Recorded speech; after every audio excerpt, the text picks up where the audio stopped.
ต่างคนก็ต่างใจหลายความคิดต่างชีวิตคิดไปได้ต่างๆไม่ต่างปล้องน้องต่างใจคิดหลายทางทุกสิ่งอย่างย่อมผันแปรไม่แน่นอนโลกนี้กว้างใหญ่สายตาคน108ไม่ต่างปล้องน้องฝาแฝดต่างใจย้อนความคิดมวลมนุษย์หลายขั้นตอนไม่อาจเกณฑ์เชื่อมสอนให้เหมือนกัน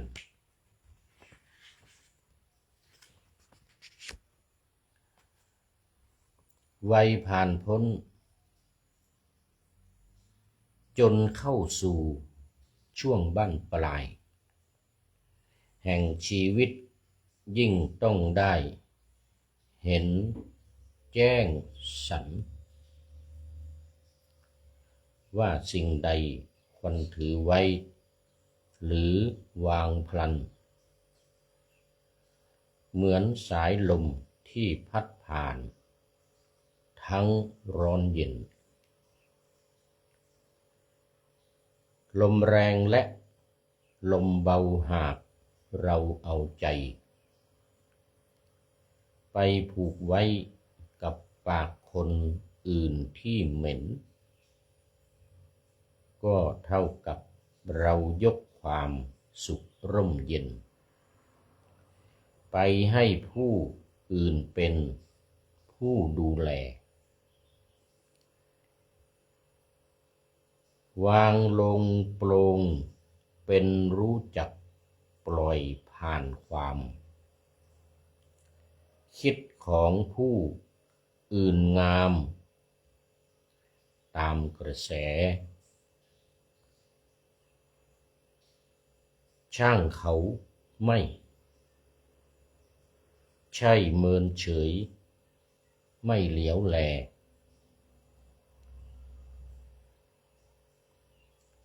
ไร้ความรับผิดชอบแต่คือปัญญาขอถวายความนอบน้อมแด่พระรัตนตรัย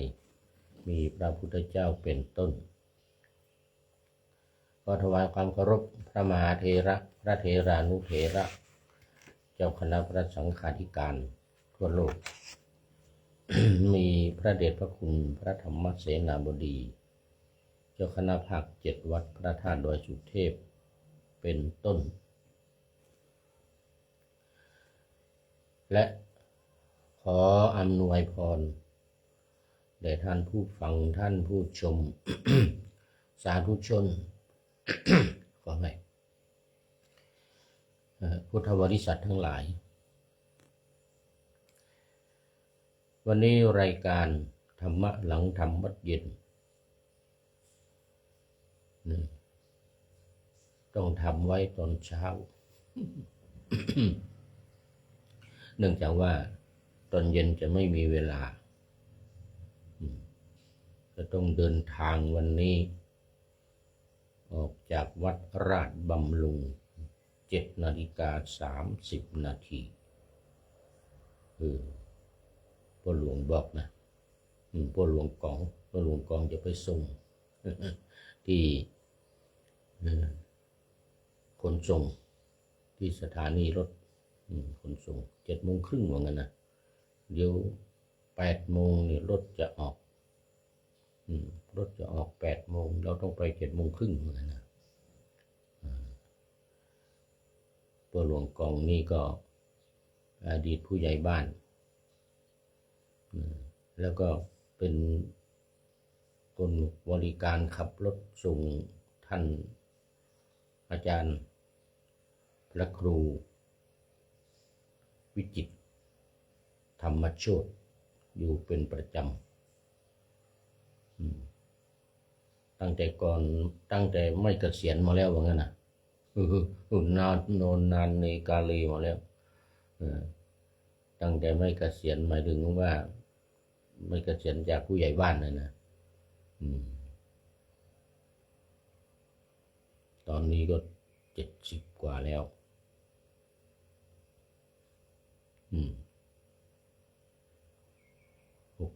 69เงี้ยนะ6970จะย่างเขา70ปีนี้อ่อนกว่าท่านพระครู2 ปีอยู่กันนะแต่อ่อนกว่าผู้พูด1 ปีโอ้ใจดีมากวันก่อนพาไปซื้อตั๋วไปตามหาคนขายอยู่นานเป็นครึ่งชั่วโมง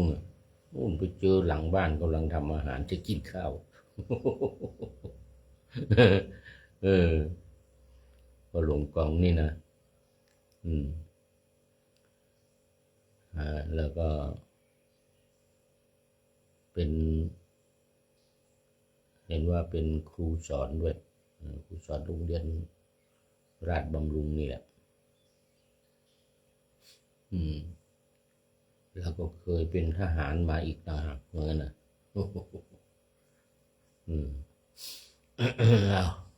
ไม่เป็นไรวันนี้จะต้องเดินทางแล้วก็ตอนเย็นจะไม่มีเวลาทำรายการละ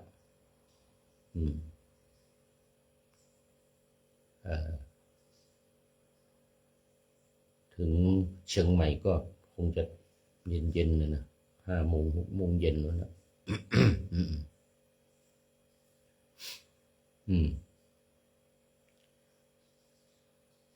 เป็น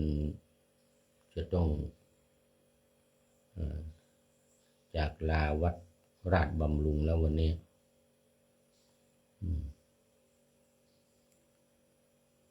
เสือจากป่าปลาจากหนองนะวันนี้เนื้อไม่ใช่เสือเนื้อจากป่าปลาจากหนองต้องจำจากเลยนะเนื้อจากป่าปลาจากหนองต้องจำจากจำใจพลาดจากวัดจำใจพลาดจากวัดลาด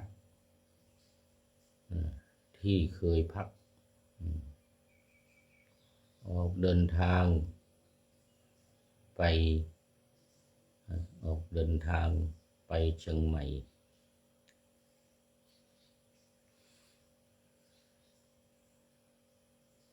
ด้วย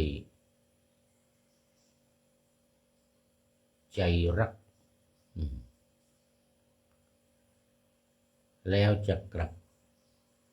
มาถ่ายทำครั้งต่อไปว่างั้นนะด้นกลอนสดหน่อยวันนี้เนื้อจากป่า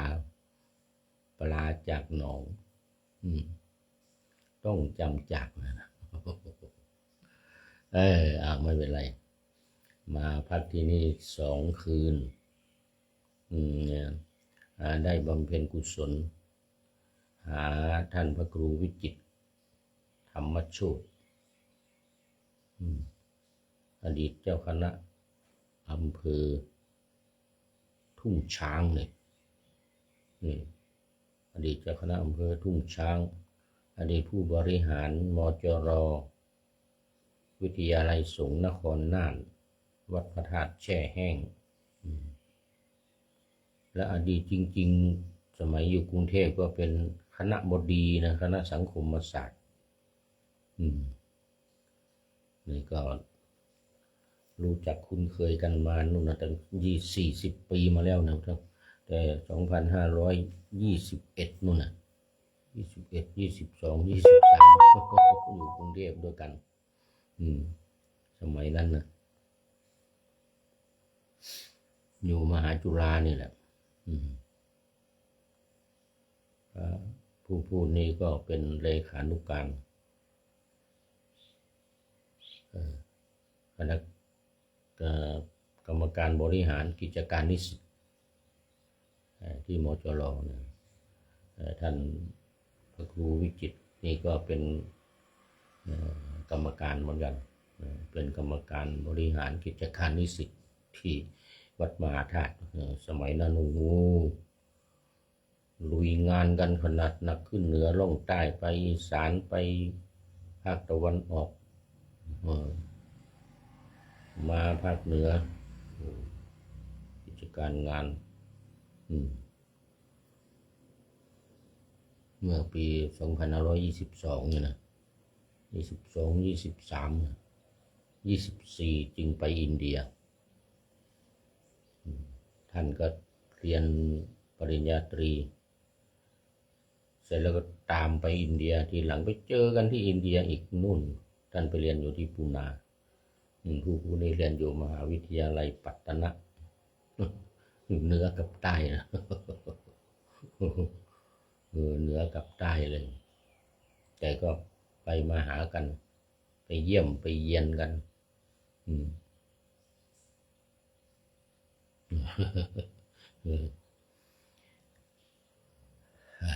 ก็ตอนนี้ก็มาเขาเรียกว่าพระพุทธเจ้าตรัสไว้ว่าวิสาสาปรมาญาติความคุ้นเคยเป็นญาติอย่างยิ่งนี่เป็นญาติกันนะนี่เพราะความคุ้นเคยกันท่านเรียกว่าอาจารย์เซลอาจารย์เซลนี่นะคนจริงอายุแก่1 ปีแต่พรรษาเท่ากันอุปสมบทปีเดียวกันก็เลยพรรษาเท่ากันก็รบนับถือกันว่าเป็นเซลนะตอนนี้ก็ถึงครามรณภาพไปแล้วเหลือแต่เซล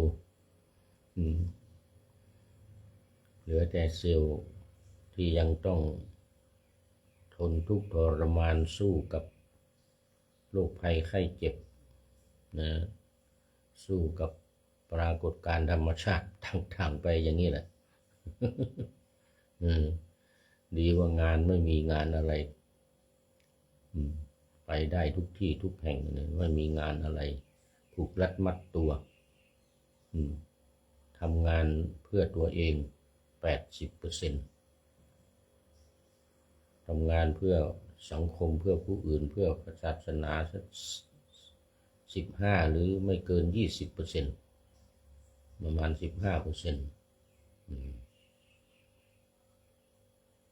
เหมือนพระพุทธเจ้า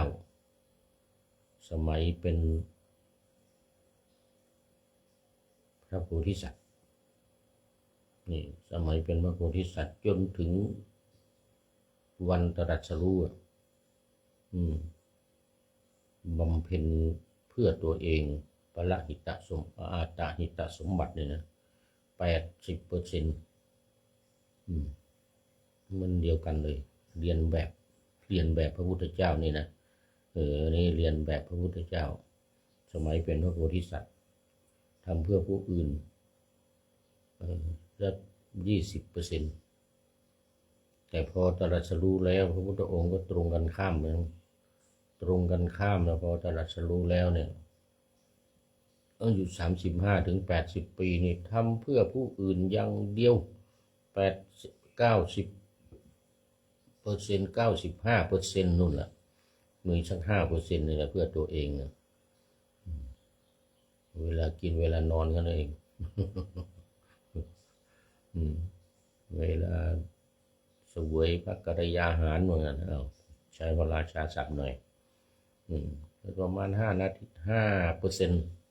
นอกนั้น80-95%นี่เพื่อผู้อื่นทั้งนั้นกิจกรรม5อย่างพุทธกิจ5อย่างเนี่ยตั้งแต่เช้าจดตี 2กลางคืนนู่นน่ะพุทธกิจของพระพุทธเจ้าพุทธกิจอะไรตื่นเช้ามาก็ตรวจดูสัตว์โลกแล้วเดินจงกรมตี 4 ถึง 6 โมงเช้า2 ชั่วโมงเนี่ยตรวจดูสัตว์โลกว่าใครจะเข้ามาในข่ายคือพยานบางใครจะได้ตรัสรู้ใครจะได้บรรลุธรรมขั้นไหนโสดาบันหรือสกทาคามีอนาคามีอย่างนี้นะรู้หมด2 ชั่วโมงนี่นะตี 4 ถึง 6 โมงเช้านี่นะรู้หมดเสร็จแล้วก็ทำภารกิจส่วนตัวอะไรเรียบร้อยก็ออกบิณฑบาตแล้ว6 โมง 7 โมงนี่นะบางทีก็ 8 โมง 9 โมงตามที่ได้เห็นในยานในข่ายคือพยานของพระองค์เนี่ยใครจะต้องไปตอนไหนจะต้องไปเวลาไหนก็เนี่ยตามนั้นนะตามที่ดูไว้ตรวจดูข่ายคือยานไว้ตอนเช้าเลยนะที่ไหนไกลก็ต้องเหาะไปถ้าใกล้ก็ประทับเดินไปไกลไปไม่ทันเราต้องเหาะขึ้นบนอากาศบางทีมันมีหลายที่หลายแห่งไปไม่ทันต้องฉายแสงไปฉายแสงไปเหมือนกับไปประทับนั่งอยู่ข้างหน้าของคนนั้นเลยว่างั้นนะหรือแสดงธรรมมีครั้งหนึ่งก็ฉายขึ้นไปบนอากาศเทวดาอยู่บนอากาศร้องไห้อยู่บนอากาศนะต้องฉายแสงขึ้นไปแสดงธรรมนั่งอยู่ในกุฏิเนี่ยเสียงก็ดังไปตามแสงเสียงก็ดังเทวดาได้ยินได้บรรลุโสดาบันอยู่นะเทวดานี่นะด้วยบุญกุศลที่ได้ถวายข้าวตอกแตกแต่ท่านพระมหากัสสปะเสร็จแล้วขึ้นไปเป็นเทวดาลงมาอุปถากพระกัสสปะไล่ร้องไห้อยู่บนอากาศดีดนิ้วไล่แล้วพระองค์แสดงธรรมให้ฟังว่าโอ้อย่าเสียใจเทวดาลูกเรามหากัสสปะก็ทำหน้าที่ของเขาป้องกันอันตรายในภายภาคหน้าจะได้ไม่มีคนด่าว่าค่อนขอดหรือตำหนิติเตียนว่ามีผู้หญิงมาอุปถากอุปถัมภ์แต่เช้าตรู่ว่างั้นนะเธอก็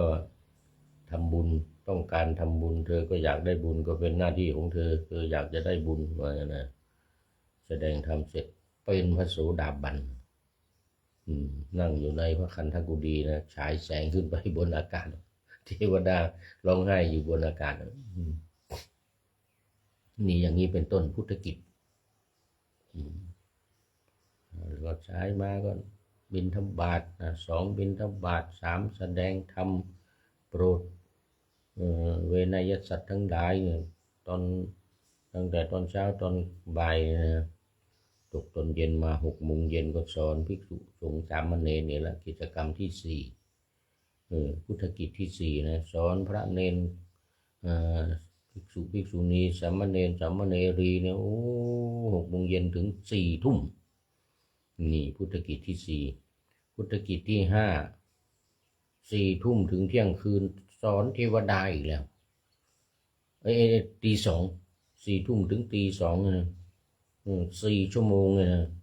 สอนเทวดาอีกแล้วรวมทั้งพระเจ้าแผ่นดินด้วยสมมุติเทพ4 ทุ่มก็เข้าไปเฝ้าพระพุทธเจ้ากลางวันไม่มีเวลาก็6 โมงเย็นถึง4 ทุ่มอยากจะเข้าก็ไม่ได้เพราะว่าพระพุทธเจ้าสอนภิกษุณีสามเณรสามเณรีเท่านั้นนะบางทีก็ตัดสินคดีบางทีก็บัญญัติสิกขาบทอะไรต่างๆทั้งนี้หมดมีใครมาฟ้องเรื่องภิกษุณีแล้วเรื่องภิกษุแล้วตัดสินแล้วก็บัญญัติสิกขาบทในช่วง6 โมงเย็นถึง4 ทุ่มนี่พุทธกิจ5 อย่าง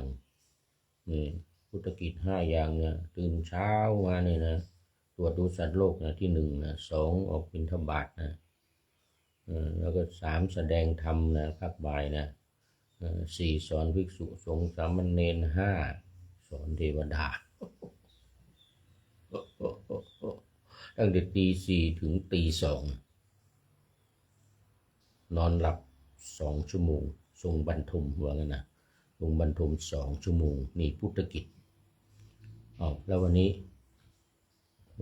เหมือนตอนเช้านี้ FC ทั้งหลายยังไม่ตื่นกันมาจะหมดเวลาแล้วนี่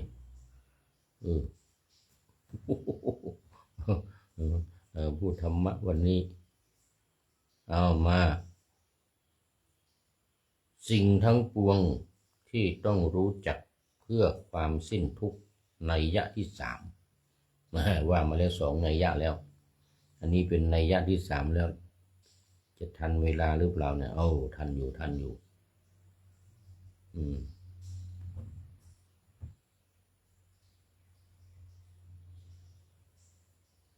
ทันอยู่มาในสังยุตตนิกายนี่มาในสังยุตตนิกาย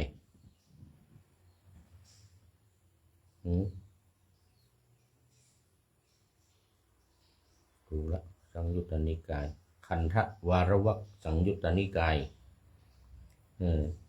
หน้าที่33พระไตรปิฎกเล่มที่17หน้า33ข้อที่56ถึง57โอ้นี่น้อยเดียวน้อยเดียวเป็นนัยยะสุดท้ายแล้วก่อนอื่นก็ขอบคุณหนังสือพุทธวจนะหมวดธรรมที่นำมาลงไว้เราไม่ต้องไปเปิดพระไตรปิฎกไม่ต้องไปเปิดพระไตรปิฎกเปิดธรรมที่ถูกปิดนี่เรื่องปฏิบัติสมถะในวิปัสสนานี่ตรงรายการของเราก็ดีเลยหลังทำวัดเย็นนี่ไม่มีอะไรจะมาพูดเรามีแต่สมถะกับวิปัสสนานี่แหละก็ขอบคุณทีมงานท่านอาจารย์คึกฤทธิ์โสติพโลเป็นอย่างยิ่งนี่นะสะดวกสบายเลยไม่ต้องไปเปิดพระไตรปิฎกนี่นะแต่ฉบับนี้เป็นฉบับสยามรัฐนะฉบับสยามรัฐเล่มที่17สังยุตตนิกายมาดูใจความภิกษุทั้งหลายบุคคลเมื่อไม่รู้ยิ่งไม่รอบรู้ไม่คลายกำหนัดไม่ละขาดซึ่งรูปเป็นผู้ไม่สมควรเพื่อความสิ้นทุกข์บุคคลเมื่อไม่รู้ยิ่งไม่รอบรู้ไม่คลายกำหนัดไม่ขาดไม่ละขาดซึ่งเวทนาสัญญาสังขารและวิญญาณคราวนี้เอาขันธ์5เมื่อวานนี้เป็นอายตนะ12นะใน6นอก6แต่วันนี้เป็นขันธ์5รูปแล้วก็เวทนาสัญญาสังขารวิญญาณเป็นผู้ไม่สมควรเพื่อสิ้นทุกข์บุคคลเมื่อไม่รู้ยิ่งไม่รอบรู้ไม่คลายกำหนัดไม่ละขาดซึ่งสัญญาซึ่งเวทนาไปนะเวทนาสัญญาสังขารวิญญาณเป็นผู้ไม่สมควรที่จะสิ้นทุกข์ต้องอยู่ในทุกข์ทรมานต้องอยู่ในความทุกข์ทรมานเรื่อยไปตราบใดที่ยังละไม่ได้ละไม่ได้ขาดละความกำหนัดไม่ได้ยังติดอยู่ในรูปเวทนาสัญญาสังขารวิญญาณหรือขันธ์5เรานี่แหละขันธ์5เราเนี่ยนะรูปเวทนาสัญญาสังขารวิญญาณเนี่ยก็ไม่สมควรในการที่จะสิ้นทุกข์ไปเด้อตลอดปีตลอดชาติไปอีกกี่ชาติจนถึงพระศรีอริยเมตไตรมาเกิดก็ไม่ได้สิ้นทุกข์ไม่ได้พ้นทุกข์แต่ขณะเดียวกันขณะเดียวกันที่ภิกษุดูกันขณะเดียวกันที่ภิกษุทั้งหลายเดียวนี่แหละก็บุคคลเมื่อรู้ยิ่งรอบรู้คลายกำหนัดละขาดซึ่งรูปเวทนาสัญญาสังขารวิญญาณจึงเป็นผู้สมควรเพื่อความสิ้นทุกข์บรรลุอริยบุคคลเป็นพระอริยบุคคลขั้นโสดาบันสกทาคามีอนาคามีถึงอรหันต์คราวนี้ตรงความจริงตรงนี้นี่สิ้นทุกข์สิ้นราคะละได้ขาดอันนี้หมายถึงอรหันต์อันนี้หมายถึงอรหันต์แต่ว่าถ้าหากว่าไม่ถึงไม่สามารถในการที่จะบรรลุถึงอรหันต์ได้ก็เป็นขั้นเป็นตอนไปจะได้แค่โสดาบันสกทาคามีหรืออนาคามีก็ตามเอาไว้โน้นสมัยพระศรีอริยเมตไตรมาอุบัติอีกเมื่อคนทั้งหลาย อายุไข80,000 ปีไม่รู้อีกเท่าไหร่ไม่รู้อีกนานเท่าไหร่ตอนนี้อยู่บนสวรรค์ชั้นดุสิตคอยอยู่ละพระศรีอริยเมตไตรนี่นะคอยอยู่ละพระผู้มีความเมตตานี่นะ คนอายุ80,000 ปีเมื่อไหร่ก็เมื่อนั้นแหละเมื่อนั้นแหละมาแน่เนี่ยคนอายุ80,000 ปีทั้งหลายมาเมื่อไหร่ก็มาแน่ให้เราก็ต้องตอนนี้ก็บำเพ็ญบารมีไปก่อนถ้าใครสามารถบรรลุได้ขั้นอรหันต์ก็บรรลุไปเข้านิพพานไปใครบรรลุไม่ได้เราก็บำเพ็ญเนี่ยทำสมถกรรมฐานวิปัสสนากรรมฐานวันนี้เป็นวิปัสสนานะวันนี้เป็นวิปัสสนาขันธ์ 5ข้อที่ 1เลยของอารมณ์วิปัสสนาอารมณ์วิปัสสนา73ข้อ6หมวดนี่หมวดที่ 1เลยขันธ์ 5นี่รูปเวทนาสัญญาสังขารวิญญาณนี่นะรู้พยายามรอบรู้ยิ่งเนี่ยแล้วก็ไม่พอนะคลายกำหนัดด้วยคลายกำหนัดละขาดซึ่งรูปเวทนาสัญญาสังขารวิญญาณจึงเป็นผู้สมควรในการสิ้นทุกข์จึงเป็นบุคคลเมื่อรู้ยิ่งรอบรู้คลายกำหนัดเนี่ยนะละขาดซึ่งวิญญาณรูปเวทนาสัญญาสังขารวิญญาณนี่นะจึงเป็นผู้สมควร